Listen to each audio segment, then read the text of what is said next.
வெஞ்சனத்துல நாங்க படைய சாப்பாடு போடும் போதே அத்தனை வகை இருக்கும்.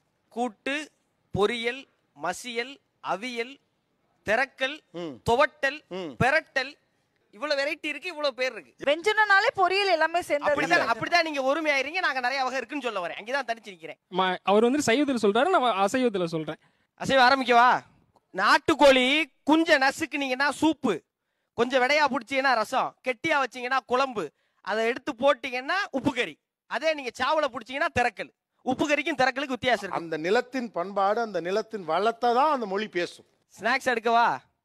சீயம், சீடை, கந்தர்ப்பம், வெள்ளை பணியாரம், உட்காரு. சார் உப்புட்டு இருக்கு சார். எது உப்புட்டுன்னு சொல்லுவாங்க. ஒருத்தன் கிடுக்கிட்டு 25 ஐட்டம் சொல்லிட்டு வாடா சண்டைக்கு நிக்கிறான். அவங்ககிட்ட போய் உப்பிட்டு இருக்கு, உப்பிடாமல் இருக்கு. காரைக்குடியோட பெரிய சிறப்பு என்ன பாக்குறேன்னா, நான் சொன்னதெல்லாம் எந்த ஹோட்டலையும் சாப்பிட்ட கிடையாது, எல்லாமே வீட்டுல சாப்பிட்டது. பா கொலக்கட்டை, குழிப்பணியாரம், பால் பணியாரம், இப்படி நான் முதல்ல சொன்னேன் இல்லையா, சீடை, சுழியம், இதெல்லாம் வருது இல்லையா, இதெல்லாம் வீட்டுல சாப்பிட்டத. காரைக்குடியை தவிர மற்ற இடங்கள்ல நீங்க எல்லா இனிப்புகளும் வெஞ்சனங்களும் வெளியே சாப்பிட்டுருக்கலாம். காரைக்குடிக்காரங்க மட்டும்தான் வீட்டுல மட்டுமே இது எல்லாத்தையும் சாப்பிட்டுருக்கோம். அப்பா இது வரைக்கும் காரைக்குடி ஜெயிக்குதுப்பா.